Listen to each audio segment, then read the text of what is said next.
হে রব্বুল আলামিন, আমার কওমকে তুমি বাঁচিয়ে নাও। এই আল্লাহ, ফেরাউনের হাত থেকে তুমি আমাকে বাঁচিয়ে নাও, আমার কওমকে বাঁচিয়ে নাও। আল্লাহ রাব্বুল আলামিন মুসা নবীকে বললেন, মুসা, তোমার হাতে যেটা আসা আছে মানে লাঠি আছে, এই লাঠিটা তুমি সমুদ্রে একবার মেরে দাও। যেমন তুমি সমুদ্রে মারবে, পানি দুদিকে হটে যাবে আর মধ্যখান দিয়ে তোমার জন্য রাস্তা হয়ে যাবে। ঠিক তাই হলো। মুসা নবী সমুদ্রে একটা লাঠি মেরে দিলেন। যেমন লাঠি মেরে দেওয়া, দুদিকে পানি হটে গেল, মধ্যখানে রাস্তা হয়ে গেল। এবার মুসা নবী বনী ইসরাইল তার কওমকে নিয়ে সমুদ্র পার হয়ে গেল। মুসা নবীর পার হওয়া দেখে পিছন থেকে ফেরাউন এবং তার কওম, তার লস্কর কিন্তু দৌড়াতে দৌড়াতে চলে আসে। তারা দেখলো, হারে সমুদ্রে তো রাস্তা হয়ে গেছে, সমুদ্রে পুলের মতো রাস্তা হয়ে গেছে, পানি দুদিকে হয়ে গেছে। ফেরাউন বলল, সঙ্গীরা রে, তোমরাও তাড়াতাড়ি করে এই রাস্তা দিয়ে পার হয়ে যাও, ধরো মুসাকে তোমরা ধরো। এবার মধ্যখানে যখন হাঁটতে হাঁটতে চলে গেছে, আল্লাহ রাব্বুল আলামিন সমুদ্রকে বলছেন, পানিকে বলছেন, পানি রে, ও পানি তুমি শুনে নাও, আমার নবী পার হয়ে গেছে, আমার নবীর সাথে যত ঈমানদার মুমিন মুমিনা ছিল তারা পার হয়ে গেছে। এ সমুদ্র তুমি শোনো, এমন ভাবে তুমি দুদিক থেকে মিলে যাও যেন এই শয়তান যে খোদা দাবি করেছে, যে আল্লাহ দাবি করেছে, এই ফেরাউন যেন পানিতে ডুবে মরে যায়, এই ফেরাউন যেন পার করতে না পারে। আল্লাহর আদেশ, পানি দুমন থেকে জমা হয়ে গেল। এবারে ফেরাউন দুনিয়া থেকে চলে গেল। ফেরাউন কোনোদিন ভাবতে পারেনি যে আমি মরবো আর আজকে মরবো পানিতে ডুবে, কোনোদিন ভাবতে পারেনি। সুবহানাল্লাহ। তাহলে ভাই, তাই একটা কবি বলছেন, কবির দাস জি, কি বলছেন? পাংখা আমার দিকে দেন না, ওদিকে দেন পাংখা। কি বলছেন? যাকো রাখে সাইয়া, যাকো রাখে সাইয়া, মার সকে না কোই, बाल ना बाका कर सके जो जग बैरे हो।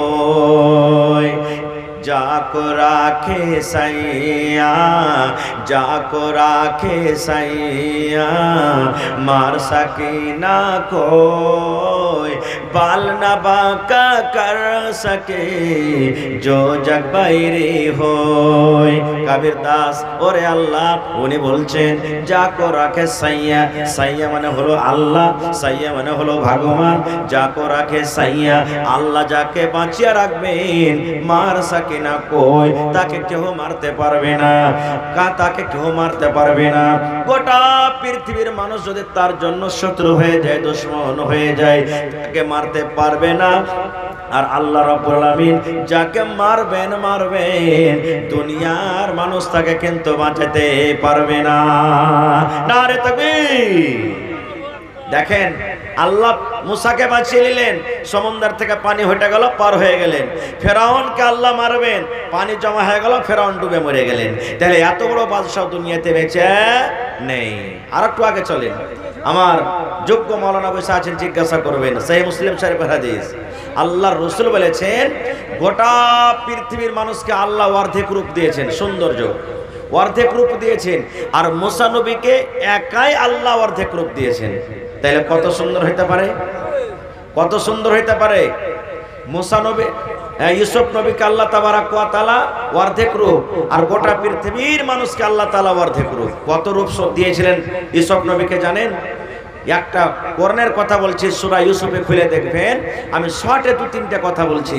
কত রূপ দিয়েছিলেন ইউসুফ নবীকে, কত রূপ দিয়েছিলেন, সুবহানাল্লাহ।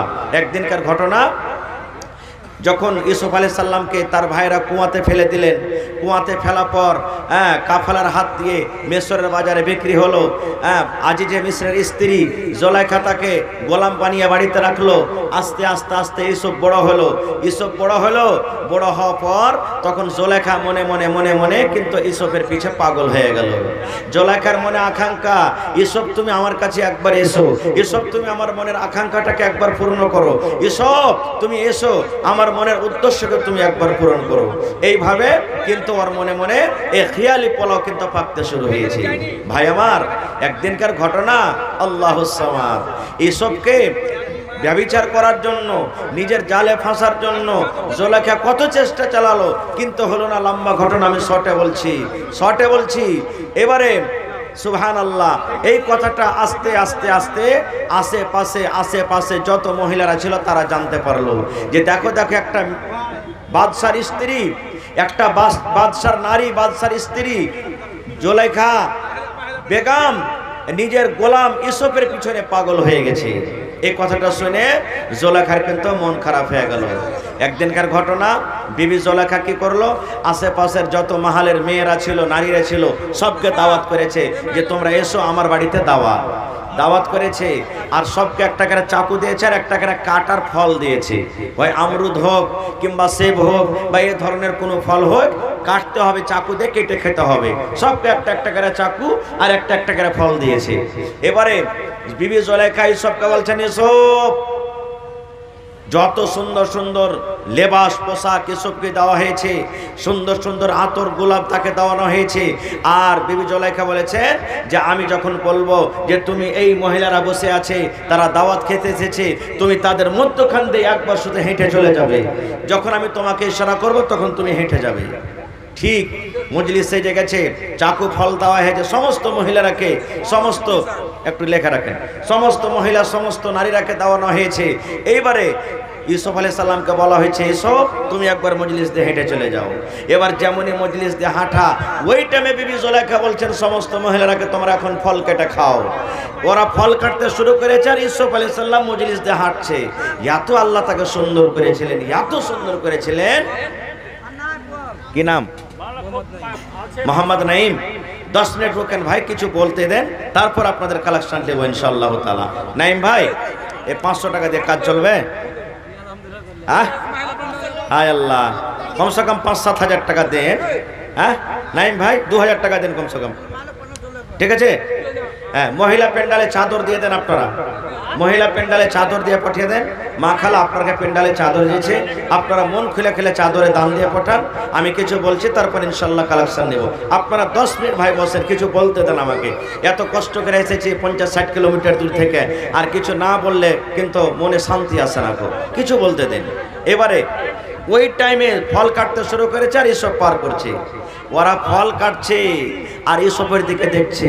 দেখা পর তখন বলছেন যে ওরে সুবহানাল্লাহ, আরে এটা বুজুর্গ ফেরেশতা, এটা মানুষ নয়, এটা মনে হয় বুজুর্গ ফেরেশতা। তার রূপ, তার চেহারা দেখে ইউসুফ আলাইহিস সালাম যখন পার হয়ে গেল, এবার বিবি জুলেখা তখন দেখছে ওরা নিজের ফল না কেটে নিজের লোক কেটে সব পয়সা আছে। ইউসুফ আলাইহিস সালাম চেহারা দেখে, সুরাত দেখে, ফল না কেটে সুবহানাল্লাহ কি বলছে, লোক কেটে বসে আছে। যেমনই দেখছেন যে লোক কেটে গেছে, তখন বিবি জুলেখা বলছেন, এই বুবুরা, তোমরা কি করলে? তোমরাকে আমি ফল কাটতে দিয়েছি, লোক কাটতে দিইনি। তোমরা ফলের জায়গাতে যে নিজের লোক নিজের হাত কাটে তোমরা বসে আছো। তখন বলছে, আরে যা কি করনু। এবারে বিবি জুলেখা কি বলছেন জানেন? রে আল্লাহর বান্দি, তোমরা মাত্র একটা নজরে ইউসুফকে দেখেছো, মাত্র একটা নজর ইউসুফকে দেখেছো। একটা নজর দেখি, শুধু একটা ঝালক দেখে, তার রূপ দেখে, তার চেহারা দেখে, সৌন্দর্য দেখি তোমরা নিজের হাতকে কেটে বসে আছো। এ আল্লাহর বান্দিরা, আমার বাড়িতে ইউসুফ আমার সামনে চলাফেরা করে, আমার বাড়িতে থাকে, আমার বাড়িতে ঘোরাফেরা করে, তাহলে বলো বাবু রে, আমার মন খানা কেমন করে? ভাই আমার, বলার উদ্দেশ্য হলো এই, তাই কবি বলছেন, ও মন ঘুমায় না রে, নাম জপ মাওলার, একদিন ঘুমাইবে তুমি জিন্দাগির লাগিয়া। ও মন ঘুমায় না রে, একদিন ঘুমাইবে তুমি কবরের মাঝারে। ও মন ঘুমায় না রে। ভাই আমার, তাহলে ইউসুফ আলাইহিস সালাম দুনিয়াতে নাই, আল্লাহ এত বড় সুন্দর দিয়েছিলেন, এত রূপ দিয়েছিলেন, সব নবী দুনিয়াতে বেঁচে নাই। ফেরাউন একটা এত বড় বাদশা দুনিয়াতে বেঁচে নাই। সাদ্দাত জান্নাত তৈরি করেছিল, যে আমাকে খোদা মানবে, যে আমাকে রব মানবে, আমি তাকে আমার জান্নাতে দেব। সাদ্দাত দুনিয়াতে জান্নাত তৈরি করেছিল, সুন্দর সুন্দর ভালো ভালো খাবার রেখেছিল, সুন্দর সুন্দর মেয়ে ছেলেকে জান্নাতের ভিতরে রেখেছিল। এবার জান্নাত দেখতে যাবে, আল্লাহ রাব্বুল আলামিন মালাকুল মউতকে বললেন, হে মালাকুল মউত, ওই সাদ্দাত জান্নাত নিজের হাতে দুনিয়াতে তৈরি করেছে, আজকে জান্নাতের ভিতরে যাচ্ছে। এই মালাকুল মউত, জান্নাত হইতে গেল তার নাম জান্নাত, দুনিয়াতে হইতে গেল তার নাম জান্নাত। এই মালাকুল মউত, ওই মারদুদ, ওই শয়তান সাদ্দাত যেন জান্নাতের ভিতরে ঢুকতে না পারে। তাহলে এত বড় বাদশা সাদ্দাত দুনিয়াতে নাই, হামান দুনিয়াতে নাই, কারুন দুনিয়াতে নাই, নামরুদ দুনিয়াতে নাই। যত নবী দুনিয়াতে এসেছিলেন আদম আলাইহিস সালাম থেকে শেষ নবী মুহাম্মদ সাল্লাল্লাহু আলাইহি সাল্লাম পর্যন্ত যত নবী দুনিয়াতে এসেছিলেন সব চলে গেছেন। তাই আল্লাহ তাআলা কোরআনে বলেন, কুল্লু নাফসিন যায়িকাতুল মাউত। মওত এমন একটা শরবত, মওত এমন একটা শরবত, ওই মওতের মজা চাখতে হবে, মওতের গাড়াতে যেতে হবে, মওতের মজা চাখতে হবে। মওত মানুষের কাছে আসবে, আল্লাহ রাব্বুল আমিন যাকে জান দিয়েছেন আল্লাহ তাকে মরণও দিয়েছেন। মানুষের মধ্যে জান আছে, মানুষের মরণ আছে, জিনের মধ্যে জান আছে, জিনের মরণ আছে। জীবজন্তু কীট পতঙ্গ দুনিয়াতে যত আছে তাদের মধ্যে জান আছে, তাকে আল্লাহ রাব্বুল আমিন মরণ দান করেছেন। সাপ দেখতে পান, কুকুর, বিড়াল, শিয়াল, মশা, মাছি দুনিয়াতে যত আছে আল্লাহ তারাকে জান দিয়েছেন, দুনিয়াতে আল্লাহ তারাকে পাঠালছেন, জান দিয়েছেন। তাকেও কিন্তু মরতে হবে, একদিন মওত আসবে। একটা সহিহ বুখারী শরীফের হাদিস আপনাদের সামনে আমি তুলে ধরছি, খুবই সুন্দর হাদিস ভাই, ভালো করে আপনারা একটু শুনবেন। মওত কি জিনিস আর মওত থেকে কেউ বাঁচতে পারবে না, এই জিনিসটি আমি আপনাদের সামনে তুলে ধরবো। সহিহ বুখারী শরীফের হাদিস। আপনি আমার বয়স 100 বছর হয়েছে, আপনার বয়স 100 বছর হয়েছে, লাঠি নিয়ে টুন টুন টুন টুন করে আমরা হাঁটছি, চলতে পারি না। এবার যদি কোনো পোতা নাতিরা মজাক করে বলে, এই শালা বুড়া তুই কতদিন আর দুনিয়াতে বসবি, মর। লাঠি থাকলে ঝাঁপটা চালিয়ে ওর ট্যাংটাকে ন্যাংড়া করে ধর, বললো তুই মরতে বলছিস, তুই মর। কেউ মরতে চায় না, রাজি হবে না, হবে ভাই? কেউ মরতে রাজি হবে না। খুব মওত একটা জিনিস যে আমরা বাঁচতে চাই দুনিয়াতে। মুসা নবীর কাছে মালাকুল মওত এলেন, আজরাইল ফেরেশতা এলেন জান কবজ করার জন্য। আমার আপনার জান কবজ করবে, অনুমতি লওয়া হবে না, সময় হলো কবজ করে নিয়ে চলে যাবেন। কোনো এক মিনিটের জন্য এদিক ওদিক হবে না, খুব জিজ্ঞাসা করবে না তোমার জান কবজ করতে এসেছি, তুমি রাজি আছো, এটা বলা হবে না। কিন্তু নবীদের যখন জান কবজ করা হয় তাদের কাছে পারমিশন লওয়া হয়, এজাজত লওয়া হয়। ঠিক মুসা নবীর কাছে মালাকুল মওত চলে এলেন, আসার পর বলছেন যে, এই মুসা, আমি হলাম আল্লাহর আজরাইল ফেরেশতা, আপনার জান কবজ করতে এসেছি। সহিহ বুখারী শরীফের হাদিস, আপনার জান কবজ করতে এসেছি। মুসা নবী মওতের কথা শুনে মালাকুল মওতকে যে একটা ছাপ্পড় বা একটা এরকম ভাবে ঘোষা মারলেন, মালাকুল মওতের একটা চোখ কানা হয়ে গেল। পড়েন সুবহানাল্লাহ, জোরে বলেন সুবহানাল্লাহ। চোখ কানা হয়ে গেল। তাহলে ভাই মুসা নবীর শক্তি কত ছিল যে ভাই, একটা ফেরেশতাকে এত জোরে চড় মেরেছে যে চোখ কানা হয়ে গেছে। তাহলে বুঝে দেখেন যে মুসা নবীর কত তাকত, কত শক্তি। সুবহানাল্লাহ।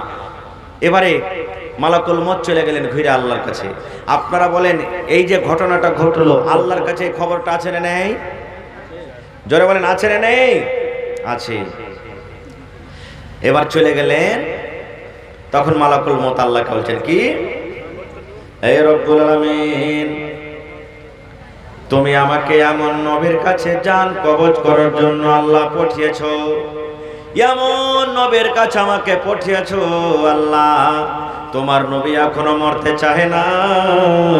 মওতের কথা শুনে আল্লাহ জি আমাকে এমন জোর করে একটা চড় মেরেছে, ফাইট মেরেছে। আল্লাহ দেখো, আমার সাথে সাথে একটা চোখ কানা হয়ে গেছে, আমার একটা চোখ খানাম হয়ে গেছে, আমার একটা চোখ জখম হয়ে গেছে। আল্লাহ, তোমার নবী মুসা মরতে রাজি নাই, চাহে না। মওতের কথা শুনে আল্লাহ দেখো আমার চোখ খাম হয়ে গেছে। আল্লাহ তাবারাক ওয়া তাআলা বলছেন যে তাই না? তো হ্যাঁ। এবার আল্লাহ রাব্বুল আলামিন, ওরে সুবহানাল্লাহ, দেখেন বন্ধুরে কত সুন্দর হাদিস। দয়ার নবী বলেছেন, আল্লাহ রাব্বুল আলামিন মালাকুল মউতকে ডাকলেন, মালাকুল মউত, আমার নবী মুসাকে তুমি একটা খুশখবরি দিয়ে দাও, একটা মেসেজ দিয়ে দাও। আমার নবী মুসাকে তুমি একটা মেসেজ দিয়ে দাও, একটা খুশখবরি দিয়ে দাও। এবারে কিন্তু মালাকুল মউত আবার মুসা নবীর কাছে চলে এলেন। আল্লাহ মালাকুল মউতের চোখটাকে ভালো করে দিলেন। এবারে মালাকুল মউত আবার এলেন। মুসা নবী বলছেন, মালাকুল মউত, এবারে তুমি কেন এসেছো, কি কারণে এসেছো? এবারে মালাকুল মউত বলছেন, মুসা, এবারে আপনার জান কবজ করার জন্য আমি আসেনি, এইবারে আপনার রূহ কবজ করার জন্য আসেনি। আল্লাহ রাব্বুল আলামিনের আদেশ হয়েছে, আপনাকে একটা মেসেজ দিতে এসেছি, আপনাকে একটা অফার দিতে এসেছি। আল্লাহ রাব্বুল আলামিনের আদেশ হয়েছে, আপনাকে আল্লাহর তরফ থেকে একটা খুশখবরি দিতে এসেছে। কে দিলেন? সামেদ চলে গেছে নাকি আপনি? আচ্ছা, হাদিসটা শেষ করে দিই, তখন আপনার দোয়াটা করছেন, হাতে লিয়ে আছি আমি। ভাই আমার, এবারে বলছেন মালাকুল মউত, এবার আপনার জান কবজ করতে আসেনি মুসা নবী, আপনাকে একটা অফার দিতে এসেছি। বলছে, কি অফার? বলছে, একটা গরু নিয়ে এসো। ওরে সুবহানাল্লাহ, বলছে একটা গরু নিয়ে এসো। মুসা নবী বলছেন, গরুর কথা কেন? বলছে, মুসা, আপনি একটা গরুর উপরে হাত রেখে দেন, আর হাত রাখা পর আপনার হাতের তলাতে কত রুয়া দাববে, একটা একটা একটা করে আপনি গুনতে করেন। আপনারা বলেন, হাতের তলাতে যত রুয়া যাবে গিনতে করা যাবে কি যাবে না? যাবে, যাবে জি ভাই, গিনতে করা যাবে না। এবারে মুসা নবী বলছেন, মালাকুল মউত, আমি একটা গরুর উপরে হাত রেখে দিলাম, আর হাত রাখা পর আমার হাতের তলাতে যত রুয়া দাবলো, এর মতলব কি আমি বুঝতে পারলাম না। এবারে মালাকুল মউত বলছেন, মুসা, আপনার হাতের তলাতে যত রুয়া দাববে, আপনার হাতের তলাতে যত রুয়া দাববে, ওই রুয়াগুলোকে আপনি গিনতি করেন, 1 2 3 4 5 করে গিনতি করেন। গিনতি করার পর আল্লাহর তরফ থেকে আপনার জন্য এটা খুশখবরি, এটা অফার, যত আপনার তলাতে হাত, যত আপনার হাতের তলাতে রুয়া দাববে, অত দিন নয়, অত সপ্তাহ নয়, অত মাস নয়, অত বছর আল্লাহ আপনার হায়াত বাড়িয়ে দিবেন, অত বছর আপনি দুনিয়াতে বাঁচবেন। আপনার হাতের তলাতে যত রুয়া দাববে, অত বছর আপনি দুনিয়াতে বাঁচবেন। এই কথাটা শোনার পর তখন মুসা নবী বলছেন যে, মালাকুল মউত, একটা কথা আর আমাকে বলবে? বলছে, কি? মুসা নবী বলছেন, মালাকুল মউত, আমি একটা গরুর উপরে হাত রেখে দিলাম, আর গরুটার উপরে হাত রাখা পর আমার হাতের তলাতে যত রুয়া দাবলো, অত বছর আমি দুনিয়াতে বাঁচলাম, আর অত বছর যখন আবার শেষ হয়ে গেল, তখন আমার সাথে কি হবে বলেন তো? এবারে মালাকুল মউত বলছেন, আই মুসা, আপনার হাতের তলাতে যত রুয়া দাববে, অত বছর যখন আপনার আবার শেষ হয়ে যাবে, অত বছর যখন শেষ হয়ে যাবে, আমি মালাকুল মউত আপনার কাছে আসবো, আর আসার পর আপনার জান কবজ করে নিয়ে চলে যাব। যেমন কথাটা বলা। এবারে মুসা নবী বলছেন, মালাকুল মউত, এত বছর পর, এত বছর দুনিয়াতে বাঁচব, তারপরও যদি আমাকে মরতে হয়, যদি আমি দুনিয়াতে বাঁচতে না পারি, এই দুনিয়া থেকে যদি আমাকে যেতে হয়, আয় মালাকুল মউত, এরকম জীবনের আমার দরকার নাই রে, এরকম জীবনের দরকার নাই। এসো এসো, তুমি আমার জান খানা কবজ করে নিয়ে চলে যাও। নারে তাকবীর। মরণ কথা স্মরণ কি তোর নাই, মরণ কথা স্মরণ কি তোর নাই রে মুমিন ভাই, মরণ কথা স্মরণ কি তোর নাই। তুমি যখন যাবে মরে, তুমি যখন যাবে মরে, নিয়ে যাবে খাটে করে, রেখে দিবে মাটির বিছানায় রে মুমিন ভাই, মরণ কথা স্মরণ কি তোর নাই। মাল ধন পয়সা করি থেকে যাবে দালান বাড়ি,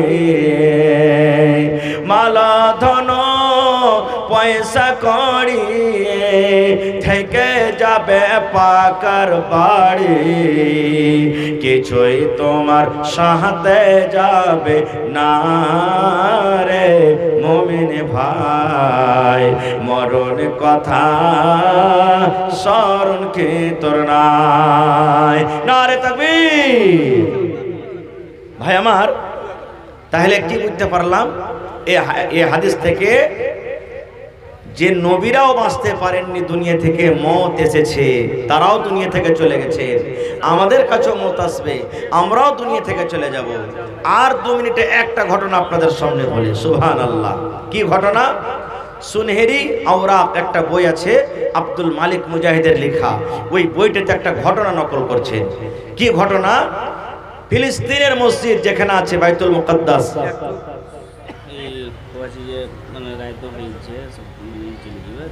যেগুলো এত সব স্টিকার লাগা আছে, যাকে মোবাইলে পয়সা দেনা আছে তো স্টিকার লাগা আছে, এই স্ক্যানার কত যে দিতে চাই। ঠিক আছে, 10 মিনিট একটু কই তাহলে না নেওয়া যাবে। আর একটু যেগুলো দোকান পাশারে আছে ওরা একটু ডাকেন, আচ্ছা আমরা চলে যাবে। ঠিক ঠিক, এই পাংখাটা ওদিকে ঘোরান।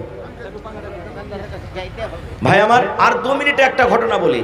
আপনারা বলবেন হাজী মাওলানা কেন মত আসবে, আমি জমিনের তলে বাড়ি করে থাকবো, চাঁদের ওপরে চলে যাব, আমি জিজ্ঞাসার ওপরে চলে যাব, এ দেশই থাকবো না, কেমন করে আমার মত আসবে? এ শুধু এটা বলার জন্য আমি ফিলিস্তিনের মাটিতে সুলেমান নবী একদিন বসে আছেন। সুলেমান নবী আল্লাহ তাবারাক ওয়া তাআলা তাকে মুজিজা দিয়েছিলেন। কি মুজিজা? তার তাবে জিন ছিল, হাওয়া বাতাস পাখালির ভাষা জানতে পারতেন সুলেমান নবী। একদিন সুলেমান নবী বসে আছেন, আর একটা ওর পাঞ্জরে একটা লোক বসে আছেন। মালাকুল মত মানুষের রূপে চলে গেছেন। মানুষের রূপে যাওয়ার পর সালাম কালাম করে ওখান থেকে মালাকুল মত চলে গেলেন। মাইকম্যান আওয়াজ ঠিক কি যে ভাই? এবারে ওখান থেকে চলে গেছেন। যাওয়ার পর আধ ঘন্টা কিংবা 20 মিনিট পর, 1 ঘন্টা পর সুলেমান নবী কিন্তু নিজের জায়গাতে বসে আছেন, মালাকুল মত আবার চলে গেছেন। তার আগেকার ঘটনা, যখন সুলেমান নবীর সাথে দেখাশোনা করার পর মালাকুল মত চলে গেলেন, মানুষের রূপে গেছিলেন দেখা করার জন্য, তো পাঞ্জরে যে লোকটা বসে আছেন তখন সুলেমান নবীকে বলছেন, সুলেমান নবী এখন যে লোকটা আপনার আমার সাথে দেখা করে গেল, এই লোকটাকে তো কোনোদিন জীবনে দেখিনি, এলাকার মানুষের মতন লাগে না, এই লোকটাকে? সুলেমান নবী বলছেন, এটা মানুষ নয়, এটা আল্লাহর ফেরেশতা, এটা মালাকুল মত, মানুষের জান কবজ করে। এই কথাটা শুনে লোকটার মনে কিন্তু ডর হয়ে গেল। হ্যাঁ, ই আমাকে দেখে গেল মানে কখন এসে আমার জানটা কবজ করে চলে যাবে। সুলেমান নবীকে বলছেন যে এই মাটিতে আর থাকবো না, ফিলিস্তিনের মাটিতে। বলছে কোথায় যাবি? বলছে আমাকে বাতাসকে হুকুম করেন বা কোনো জিনকে, আমাকে হিন্দুস্তানের মাটিতে পৌঁছিয়ে দেবে। ঠিক আছে যাও। মতের ডরে ওখান থেকে চলে এলেন এখানে। এবার আধ ঘন্টা পর মালাকুল মত আবার হাজির হয়ে গেছেন কোথায়? সুলেমান নবীর কাছে। দেখছেন সুলেমান নবী একাই। এবার জিজ্ঞাসা করছেন যে সুলেমান নবী, আধ ঘন্টা আগে যে আমি যখন এসেছি আপনার কাছে, দেখুন একটা লোক বসেছিল, লোকটা কই? বলছে তোমার ডরে তোমার ভয়ে হিন্দুস্তান চলে গেছে। তখন সুলেমান নবী মালাকুল মত কি বলছেন জানেন? সুবহানাল্লাহ। এ সুলেমান নবী, আল্লাহ রাব্বুল আমিনের পাওয়ার দেখেন, আল্লাহ রাব্বুল আমিনের পাওয়ার দেখেন, শক্তি দেখেন।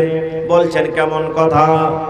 এবারে মালাকুল মত বলছে, সুলেমান নবী আল্লাহ তাআলা আমাকে আদেশ করলেন, হে মালাকুল মত ওই ফিলিস্তিনের মাটিতে রে আমার নবী সুলেমানের পাঞ্জরে যে লোকটা বসে আছে, ইয়ার মাত্র দুনিয়াতে আধ ঘন্টা হায়াত আছে কিংবা 1 ঘন্টা হায়াত আছে, আর এই লোকটার তোমাকে জান কবজ করতে হবে। কোথায় জান কবজ করতে হবে রে? এই ফিলিস্তিনের মাটিতে তার জান কবজ করতে হবে না, এই লোকটার জান তোমাকে হিন্দুস্তানের মাটিতে, হিন্দুস্তানের জমিনে করতে হবে। আমি যখন কথাটা শুনলাম আমি চিন্তিত হয়ে গেলাম, আল্লাহ এটা কেমন করে হবে? এই হিন্দুস্তান থেকে ফিলিস্তিন মাস 3 মাসের রাস্তা, 6 মাসের রাস্তা, কেমন করে আল্লাহ ওই জায়গাতে যাবে? লোকটার জীবনে মাত্র আধ ঘন্টা 1 ঘন্টা হায়াত আছে, আর হিন্দুস্তান থেকে ফিলিস্তিনের মাটি উঠে হাইটে যদি যায় 6 মাসও লাগতে পারে। এত লম্বা রাস্তা কেমন করে লোকটা চলে যাবে? কিন্তু আল্লাহর কথা সত্য। বলছে সুলেমান নবী, লোকটার আমি জান কবজ করে এক্ষুনি হিন্দুস্তানের মাটি থেকে এলাম, এক্ষুনি তার জান খানটাকে আমি কবজ করলাম।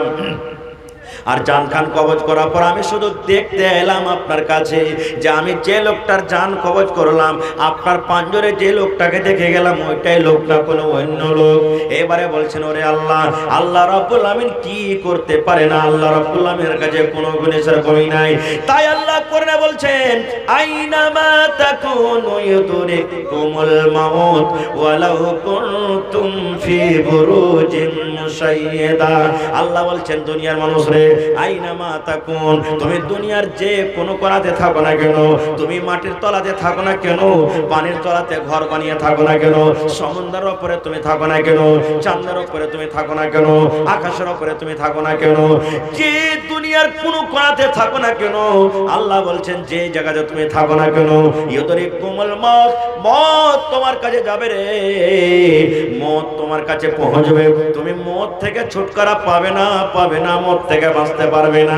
যদি তুমি বড় বড় বিল্ডিং কেলার ভেতরে থাকো, মত তোমার কাছে যাবে। নারে তাকবীর।